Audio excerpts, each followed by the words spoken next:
Greyhound racing has been a popular sport in the United States dating all the way back to 1919. By 1930, 67 dog tracks have opened across the United States, most of them in Florida. It's a huge spectator sport, not just to watch, but to bet on as well. A couple from Miami named Loretta and Charles David asked the question, how can we make this already popular spectacle even more spectacular? Their plan? Simple. Just add monkeys. The idea is take a monkey, put on the back of a greyhound, and essentially make a monkey jockey. Making jockeys out of monkeys isn't as easy as it sounds. Actually, it doesn't sound easy at all. Greyhounds are naturally predatory. Remember, when they're running around the track, they're actually chasing a rabbit to eat it and kill it. The challenge is taking a small mammal like a monkey and getting them not just to coexist, but to work together. The Davids are up for the task and move forward to bring this spectacle to the racetrack. Loretta and Charles import 12 baby capuchin monkeys from Panama. Each of these baby monkeys cost about $35,000 today. So this is a huge investment. The genius part of this is that the Davids also get 12 greyhound puppies, and they raise the monkeys and the puppies together, basically as siblings. After 2 years of bonding, becoming buddies, working together every day, training, it's time for them to hit the track. The first race in Florida is held in January of 1933 in Miami. The bell goes off and they spring out of the gates.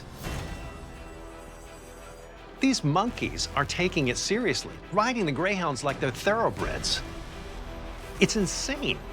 The monkey jockeys become so popular that the Davids take them on tour all over the country. Gamblers and track owners are making money hand over fist. The monkeys, however, quite literally, work for peanuts. Despite the popularity of these races, the Humane Society does step in and deems the sport cruel to animals. Because of this, Charles and Loretta retire their monkeys at the end of the 1930s. In 2016, in the Australian outback, Greg Tompkins is out with his friends hunting wild boar. There's one there, just here. When one of Greg's dogs, Max, gets a scent and runs off ahead and disappears into the brush. Greg sees something he really wasn't expecting, which is this enormous kangaroo holding his dog hostage in a headlock, and Greg realizes he has to do something pretty quick to save his dog. Big male kangaroos are actually quite terrifying. They've got these just huge biceps, big broad chests, and a kangaroo can punch 8 times harder than a human, and they can bite as hard as a grizzly. But the biggest threat is actually the kangaroo's kick. A kangaroo's middle toes fuse into a single sharp talon, a feature called syndactyly, not unlike the kill claw found on a velociraptor. He can kick as hard as a horse, and with that sharp nail on the end of his toe, can pretty much open Greg completely up and eviscerate him. As it happens, Greg is a zookeeper by profession, so he moves in close enough to distract the kangaroo, and it releases the dog. You might think that the story would end there, but no, the kangaroo turns its attention to Greg. Now this kangaroo is in full-blown territory mode and puts up his dukes. Greg, to not show any weakness, leans back and he socks the kangaroo straight in the jaw. Surprisingly, the roo backs off. And actually, that probably saves Greg's life. After going a few rounds with a kangaroo, a drink might sound like the perfect way to recover. Just be careful where you set it down, especially if there are monkeys around. So you're vacationing on the lovely island of St. Kitts. You're lounging poolside with a tropical cocktail, and you drift off to sleep. You may not realize, though, that someone is watching you, poised to strike. It's a vervet monkey, and he's not interested in ejecting you from his territory or begging for a bit of food. He wants your booze. For years, this island paradise has been plagued by a small army of sneaky, thieving, drunken monkeys. The vervet monkeys of St. Kitts have a long history of excessive drinking, going back to the 1600s when they were brought to the island by the British as pets. The monkeys start raiding sugarcane plantations, and sometimes the sugarcane can start to ferment. Then the sugar eventually turns into alcohol, and the monkeys start chewing on the sugarcane, ultimately becoming addicted to alcohol. Centuries later, sugar fields are replaced by bars and hotels, but the monkeys' tradition of boozing is still going strong. For scientists, the situation on St. Kitts actually creates a rare opportunity. Where else can you study alcohol consumption in a group of highly social, non-human primates? And the results of that research are like looking in a mirror. So some are more social drinkers who do it in moderation and only when they're with other monkeys. And then there's a small group, about 5%, who are described by researchers as seriously abusive binge drinkers. They get wasted. They get into brawls. They basically raid outdoor cocktail tables and just about anywhere they can find alcoholic beverages. Research also reveals something else surprising.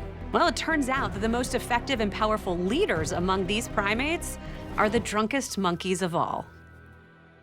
In a war defined by spies and satellites, one of the most unexpected secret weapons came from the sea. Dolphins are kind of the hippies of the sea. They're very loving, they're very friendly. We don't think of them as helping a war effort. Yet starting with the Cuban Missile Crisis, trained dolphins were deployed in Vietnam and Iraq, taking on missions too dangerous for humans. Dolphins show an incredible acuity in terms of spotting mines below the surface of the water. Essentially, they use their echolocation to determine where the mine is. If the dolphin finds a mine, the dolphin will ascend to the surface and tap a buoy, at which point the animal will be given a reward. Detecting underwater mines is just the beginning. Next, the Navy tries using dolphins as assassins. So in Vietnam, these dolphins have a hypodermic needle attached to their snout. Gas is inside of it. The diver who gets poked by the gas, they don't die. They just float to the surface. It might seem like the dolphin is being friendly, but then pop, you get stabbed with this hypodermic needle and you're rocketing to the surface where they can be apprehended. Incredibly, dolphins are still being used today, and the US isn't the only superpower relying on them. The Russian Navy has 2 dolphin pens near the Sevastopol harbor in the entrance to the Black Sea. Famously, the Russians moved these dolphins to patrol this key tactical harbor in Sevastopol to protect the ships that are incredibly high value to the Russian war effort. The Ukrainians are using divers that can conduct attacks against Russian naval bases. And in response to that, the Russians have introduced weaponized dolphins. They are tasked with anti-diver operations to stop any potential sabotage. The belief is that the dolphins would ram any potential human being below the water, thinking they were a suspected enemy. And it's not just dolphins serving their countries. Can you imagine a whale in the role of 007?